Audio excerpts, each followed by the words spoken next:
Hello everyone, a very good afternoon and welcome to Vivaswan Educational Foundation.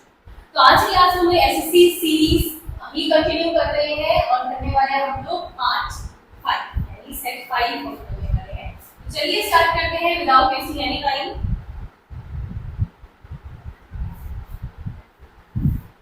Okay, so this is your first question for today. Read the sentence carefully and replace the bold part with appropriate synonym. अब यहाँ पे bold part है आपका astute, ठीक है। Astute is your bold part.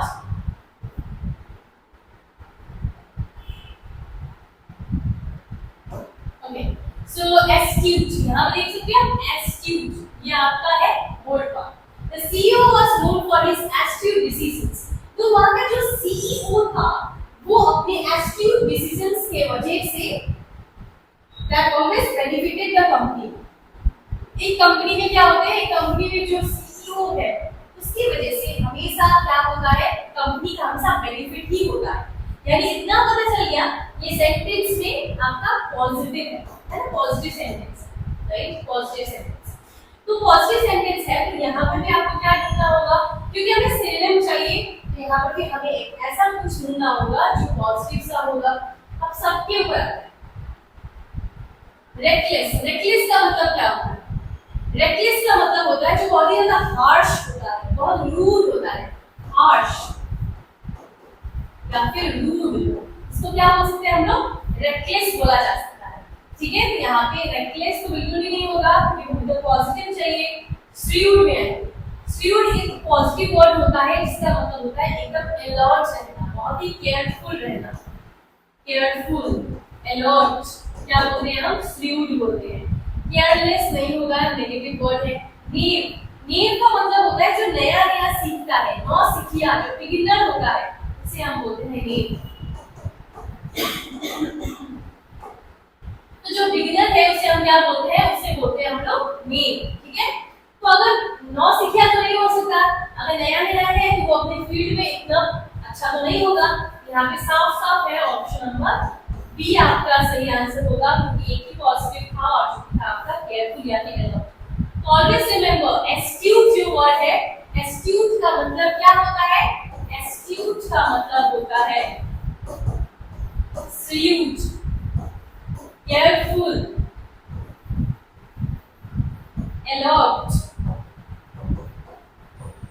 Watchful, ठीक है। ये सब क्या है, इसके कुछ सिनोनिम्स हो जाएंगे एस्ट्यूट का। Question number 2. Her speech was filled with vitriol, attacking her opponents with harsh words. तो उसका जो स्पीच था वो ऐसा था जिसकी वजह से उसका जो ओपोनेंट था उसको अटैक करी जा रही थी वो अपने हार्श वर्ड्स से। यानी वो जो स्पीच दे रही होगी वो स्पीच क्या होगा, उस स्पीच में बहुत ज्यादा विक होगा, क्रूअल तरीके से उसको कुछ बोल रही होगी। देखते हैं यहाँ पे क्या हो सकता है, अप्रूवल के लिए क्या क्या बोल सकते हैं हम लोग। प्रेज का मतलब तो तारीफ करना होता है, नहीं होगा। वेनम, वेनम का मतलब क्या होता है, it is a negative word, इसका मतलब है रूड, इसका मतलब है इविल, मेक, क्रूअल, ठीक है। साफ साफ आंसर है हमारा ऑप्शन नंबर बी आपका सही आंसर हो जाएगा। फ्लैटरिंग, फ्लैटरिंग का मतलब होता है पॉलिश करना, फ्लैटरिंग किसी को बातों से पॉलिश भी किया जाता है, तो पोलाइटनेस तो पता है आपको। क्वेश्चन नंबर 3 पे आते हैं। The detective remained vigilant throughout the night watching for any signs of movement. तो the detective remained vigilant throughout the, vigilant आपका वर्ड है, विजिलेंट का मतलब क्या होता है, तो विजिलेंट का मतलब भी वही होता है एकदम सतर्क रहना, केयरफुल रहना, अलर्ट रहना। तो जो डिटेक्टिव है बहुत ही ज्यादा केयरफुल है थ्रूआउट द नाइट, पूरी नाइट बहुत केयरफुल है, watching for any signs of movement, वो इंतजार कर रहा है कि कोई साइन ऑफ मूवमेंट होगा। यहाँ पे क्या बोल सकते हैं हम, अलर्ट बोला जा सकता है, स्लीपी, केयरलेस या देशलेस। Negative word, negative word, negative, एक ही पॉजिटिव वर्ड है जो कि है ऑप्शन नंबर ए, ठीक है। The obstinate child refused to eat his vegetables despite several warnings. उस बच्चे को इतना वार्निंग मिला गया कि खाओ, तुम्हें खाना पड़ेगा, तुम्हें वेजिटेबल्स खानी पड़ेंगी, बट फिर भी वो चाइल्ड क्या है, मैं नहीं खाऊंगा, मैं जिद्दी हूँ, मैं नहीं खाऊंगा। तो क्या होना चाहिए, हमें जिद्दी होना चाहिए। ऑब्स्टिनेट का मतलब क्या होना चाहिए, जिद्दी। चलो ढूंढते हैं जिद्दी कहाँ पे है। फ्लेक्सिबल तो कोई जिद्दी नहीं हो सकता। स्टबर्न का मतलब है जिद्दी रहना, डिटरमाइंड होना कोई चीज से। चीयरफुल खुश रहना, ओबीडिएंट पता है आपको। तो यहाँ पे क्या होगा, ऑप्शन नंबर बी आपका सही आंसर हो जाएगा, stubborn. That means very rigid, very determined. Question number 5. He had a lucid understanding of the problem which helped in resolving it quickly. यहाँ पे क्या लिखा हुआ है, lucid लिखा हुआ है। यहाँ पे देखते हैं क्या क्या आपका आंसर हो सकता है। राइट, मान लो अब lucid का मतलब आपको नहीं पता, तो आप क्या करोगे, अब डायरेक्ट आओगे ऑप्शन सी। ऑप्शन देखिए, वेग का मतलब क्या होता है, अनक्लियर। ट्रांसपेरेंट है, इतना भी तो क्लियर नहीं है वो, है ना। तो क्लियर, यहाँ पे क्लियर लिखा है। शैलो क्या होता है, डीप। यहाँ पे साफ साफ है ऑप्शन नंबर सी, क्लियर होना चाहिए, अनक्लियर नहीं है। दोनों तो अनक्लियर हो गया।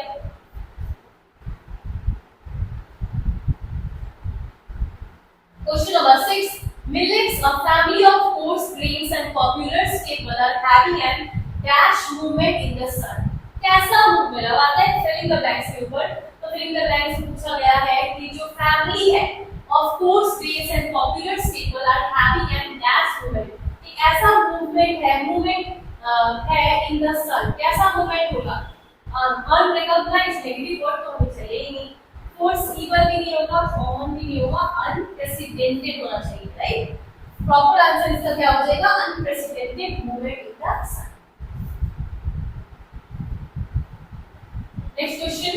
The international atomic energy agency specifies maximum radiation. ये जो एनर्जी एजेंसी है वो स्पेसिफाई करती है मैक्सिमम रेडिएशन एक्सपोजर लेवल को, और this has also been adopted by, जिसको एडॉप्ट किया गया है by India's atomic energy labs. Resolution, establishment, destruction, evolution. चारों ऑप्शन की तरफ आइए, पॉजिटिव नेगेटिव से आंसर निकालने की कोशिश करते हैं। एबॉलिशन का मतलब क्या होता है, एबॉलिश करना, राइट, ये पॉजिटिव है। अबॉलिश करना पॉजिटिव है या फिर नेगेटिव है, ये हमने, आपको याद होगा, ये हम सेट 5 कर रहे हैं। सेट 4 में हमने अबॉलिश वर्ड देखा था। राइट, अबॉलिश का मतलब क्या था, अबॉलिश का मतलब था कोई चीज को खत्म करना, है ना, एंड था इसका मतलब। तो यानी ये तो नेगेटिव हो गया। डिस्ट्रक्शन भी क्या हो जाएगा, नेगेटिव हो जाएगा। डिसोल्यूशन हमें पता है नहीं तो छोड़ दो, अगर नहीं पता तो छोड़ दो। तो यहाँ पे ये दोनों नेगेटिव, तो आंसर क्या हो जाएगा, ऑप्शन होगा बी। ठीक है। 8.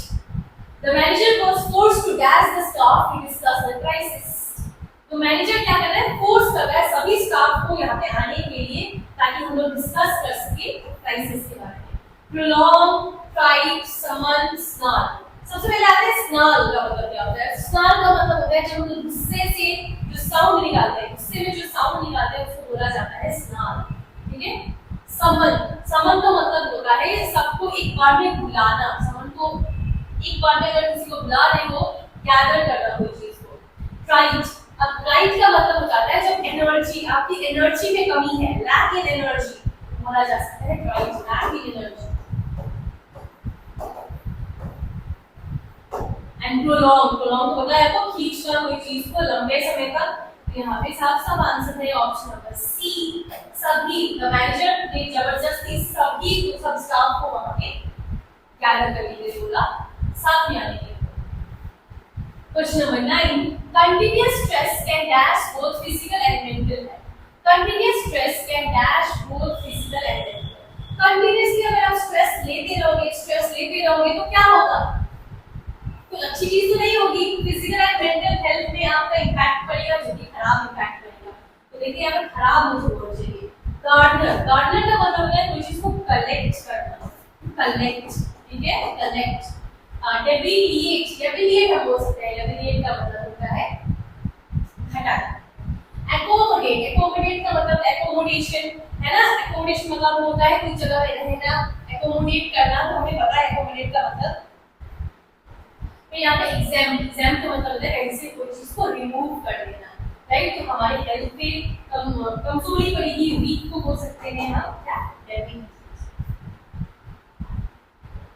Question number 10. The room was left in dash contrast to its former grandeur. Grandeur का मतलब हो गया outward behavior. The room was left in dash. The room was left in dash. अब यहाँ पे अलग अलग मीनिंग होंगे इसके. स्टार्ट. स्टार्ट का मतलब क्या होता है? स्टार्ट का मतलब चल रहे हैं. फ्लाइट में आता है. फ्लाइट हमने सुना होगा बहुत पहले. फ्लाइट बहुत बार रिपीट भी होता है एग्जामिनेशन में. फ्लाइट का मतलब होता है कोई चीज जो बहुत ज्यादा डेंजरस है. कोई चीज जो डेंजरस होती है उसको हम बोलते हैं फ्लाइट. ये फिर उसके बाद है स्पेक्टर. अब स्पेक्टर का मतलब क्या होता है? तो स्पेक्टर का मतलब ये होता है कि जब हम सोचते हैं कि फ्यूचर में कुछ डेंजरस चीज हो सकती है, फ्यूचर में अगर कोई डेंजरस चीज हो सकता है तो उसे हम बोलते हैं स्पेक्टर. ओके, तो ये भी एक तरह का ये बोला जा सकता है. डिमार्केशन. डिमार्केशन और स्टार, इन दोनों में से कुछ होना चाहिए. अब डिमार्केशन का मतलब क्या होता है? क्या हो सकता है डिमार्केशन का मतलब? कोई चीज को फिक्स करने को हम बोल सकते हैं डिमार्केशन. ठीक है, अगर हम कोई बाउंड्री को खींचते, कोई बाउंड्री को फिक्स किया जाता है उसको बोलते हैं डिमार्केशन. ठीक है, तो इससे कुछ लेना देना तो है नहीं इसमें. ऑप्शन नंबर ए आपका सही आंसर. क्वेश्चन नंबर 11 पे आते हैं. People speeding along the flyway in their cars are more than dash to the grand show unfolding the skies above. People speeding along the flyway. Flyway में क्या करते हैं? तेजी बढ़ा देते हैं, अपने कार को एकदम तेजी से लेके जाते हैं. More than dash to the grand show unfolding in the skies above. Aware. देखो, अब वो लोग अवेयर तो नहीं होंगे जब वो फ्लाई वेज में क्या करें, एकदम स्पीड चला के लेके जा रहे हैं. तो क्या होना चाहिए? तो यहाँ पे तो होना चाहिए आपका अनअवेयर, है ना? अनअवेयर जैसा कुछ होना चाहिए. चलिए देखते हैं. अवेयर तो हो नहीं सकता. अकस्टम. अकस्टम का मतलब होता है कोई चीज को अकस्टम करना. एंड इंसेंटिएंट. इंसेंटिएंट ऑब्लिवियस. देखो, ऑब्लिवियस से इंसेंटिएंट का मतलब क्या होता है? इंसेंटिएंट का मतलब हो जाएगा इनकेपेबल ऑफ फीलिंग्स. कोई चीज को फील नहीं करता. राइट, इसको बोल सकते हैं हम इनकेपेबल ऑफ फीलिंग समथिंग. आप कोई चीज को फील नहीं कर पा रहे. जैसे हमने एक वर्ड देखा था नम. राइट, नम के बारे में सुना था हमने. तो वही चीज ये भी हो जाएगा. नम को बोल सकते हैं.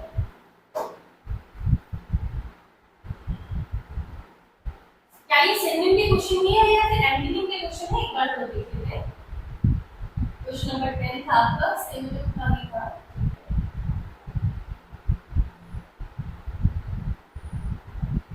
अच्छा, तो यहाँ पे क्या होना चाहिए? People speeding along the flyway in their cars for more than. अच्छा, यहाँ पे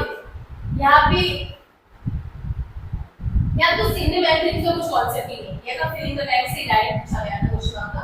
तो यहाँ पे बोला गया है जो flyway in the cars, car लोग क्या करते हैं? कार्स लोग यहाँ पे बहुत स्पीड चला के लेके जाते हैं. More than dash to the grand unfolding the skies above. यानी यहाँ पे आंसर होना चाहिए आपका अवेयर. राइट, अवेयर आपका सही आंसर है. नेक्स्ट पे आते हैं. Though the clerk possesses a minimalist look, yet he has a/and style of behavior. Though the clerk possesses a minimalist look, ठीक है. जो क्लर्क होते हैं वो पोजेस करते हैं मिनिमलिस्ट लुक को, yet he has dash style of behavior. ऐसा स्टाइल ऑफ बिहेवियर होगा. अब देखो यहाँ पे अगर वर्ड्स देखोगे, फिलिंग द ब्लैंक्स में आप ये कॉन्सेप्ट यूज कर सकते हो. पॉजिटिव और नेगेटिव वाला कॉन्सेप्ट. क्या है पॉजिटिव नेगेटिव कॉन्सेप्ट? तो डिसेंट में देखिए पॉजिटिव है, एलिगेंट में देखिए पॉजिटिव है, सोफिस्टिकेटेड इज आल्सो पॉजिटिव. यहाँ पे आंसर क्या हो जाएगा? Option number B. ये deceptive will be your correct. He always asks his children to open their eyes and ears to the sanctity of life. वो अपने बच्चों को हमेशा अपनी आँखें खोल के ears खोलने को बोलता है ताकि वो लोग जान सके sanctity of. Admonishes, promises, exhorts, compliments. Compliments तो नहीं हो सकता, तारीफ की बात नहीं की गई है. Exhorts, promises, admonishes. अब exhorts का मतलब क्या होता है? वो एक बार देखिए. exhorts, admonishes का मतलब क्या हो सकता है?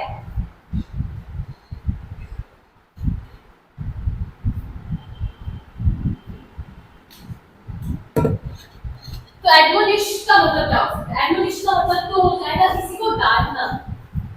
राइट, किसी को डांटने को बोल सकते हैं हम लोग एडमोनिशंस, राइट। और यहाँ पे प्रोमिसेस लिखा हुआ है और यहाँ पे एक्सहॉर्ट्स लिखा हुआ है। तो अपने बच्चों को डांटेगा तो नहीं इस चीज के लिए, है ना। Promises, he always promises his children to open their eyes. वादा करता है नहीं, ऐसे यहाँ exhorts भी नहीं होता। यहाँ पर चारों ऑप्शंस की तरफ देखा जाए तो यहाँ पे कहीं ना कहीं कॉम्प्लीमेंट ही सही लग रहा है, क्योंकि हो सकता है अपने बच्चों को हमेशा कॉम्प्लीमेंट करना है, सब प्रेज करना है। यहाँ पे कॉम्प्लीमेंट सही वर्ड पर नहीं है तो हम प्रेज को लेके जा सकते हैं, या फिर ये बोला जा सकता है he always praise his children to open their eyes and ears to sense their, यानी तारीफ करता है, ठीक है, चलेगा ये कॉम्प्लीमेंट करता है, ठीक है, कॉम्प्लीमेंट देता है, क्योंकि बाकी सारे ऑप्शन देख रहे थे तो बाकी सारे ऑप्शन कोई भी मैच नहीं कर रहा है, ऐसे ऑप्शन में भी आपका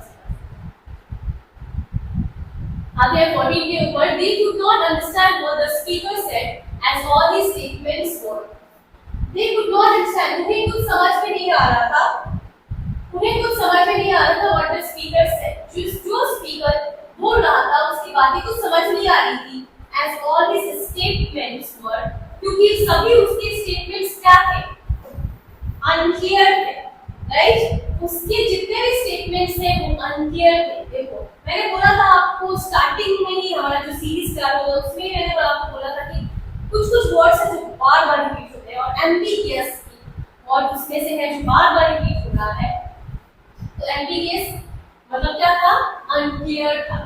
यहाँ पे उसकी जो स्पीकर था वो अनक्लियर था, इसलिए उसकी बातें नहीं समझ में आ रही।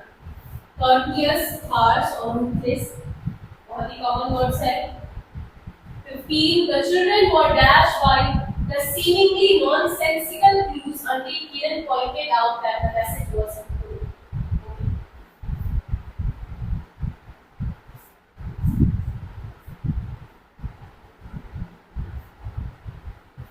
The children were dashed by the seemingly nonsensical clues. The children were dashed. Children क्या थे by the nonsensical clues until Kiran pointed out the message was in code.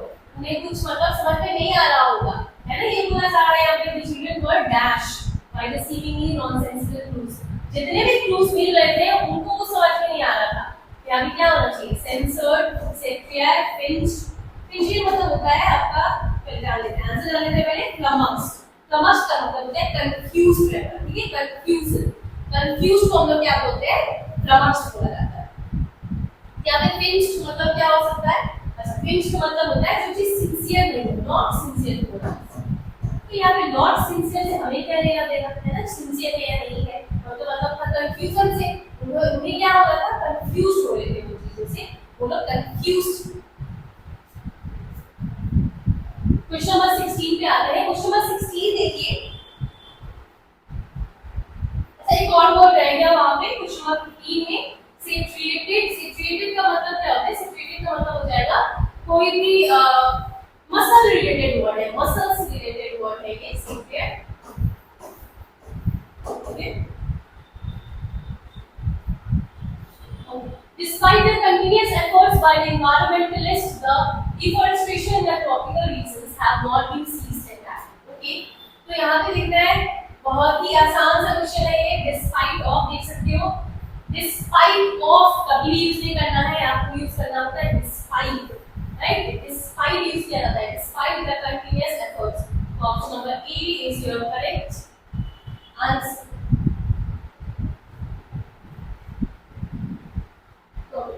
Despite of कभी नहीं होगा, इंस्पाइट ऑफ होगा, नहीं तो despite होगा। 17 the manager along with his team members, ये बहुत ही इंपॉर्टेंट रूल के अंदर आता है, अलोंग विद। जब भी ऐसे कुछ ऐसे वर्ड्स रहेंगे जैसे along with, together with, like, unlike, तो जब भी कुछ ऐसे वर्ड्स होते हैं तो हमेशा आपका जो यहाँ पे फर्स्ट सब्जेक्ट है, यहाँ पे आपका सेकंड सब्जेक्ट। इस टाइम हमेशा क्या करना, फर्स्ट सब्जेक्ट के हिसाब से आपको वर्ब डिसाइड करना होता है।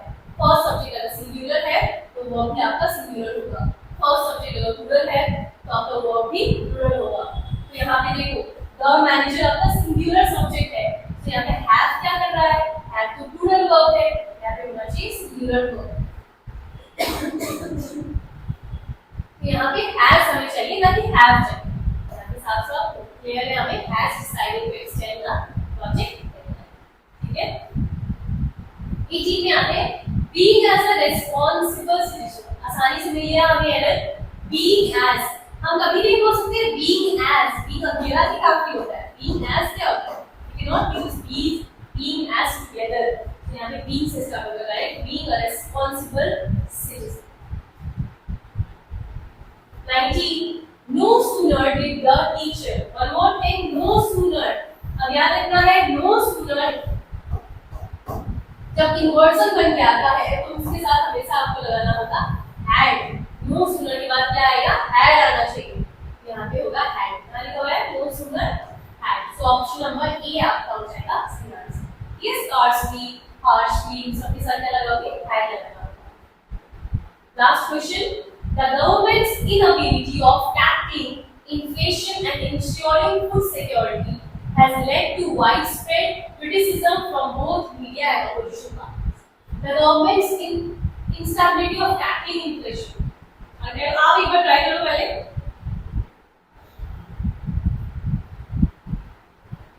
यहाँ पे ये तो आसान दे दिया है कि आप देखो डायरेक्ट यहाँ पे बोला गया है the government's inability of tackling inflation. Tackling inflation में instead of that what we can use? The government's inability to tackle inflation होना चाहिए, right? To tackle inflation. So option number B आपका हो जाएगा सही आंसर। ठीक है, आज की क्लास में हमने क्या किया? मिसलेनियस क्वेश्चंस से 4 4 5 5 ऐसे क्वेश्चंस करे, 20 क्वेश्चंस करे हैं हमने। यस, 20 क्वेश्चंस करे हैं तो 5 5 भागों में हमने बांट के रखा था और बहुत सारे क्वेश्चंस आपको प्रीवियस से क्वेश्चंस भी लिखे हैं यहाँ पे। तो ये क्लास सच में बहुत काम आने वाला है। ये जो सीरीज चल रहा है बहुत इंपॉर्टेंट सीरीज है। ये चुन के हम क्वेश्चंस लेके आए हैं कि आपका बेनिफिट हो इस चीज से। तो और हम थोड़ा सा क्विक कर रहे हैं ताकि आपका रिवीजन हो, राइट? हम रिवीजन कर रहे हैं तो हम अच्छे से रिवीजन करेंगे, प्रैक्टिस हमारा अच्छे से चलता रहेगा और फिर मिलते हैं हमारे नेक्स्ट सेट के साथ। Thank you.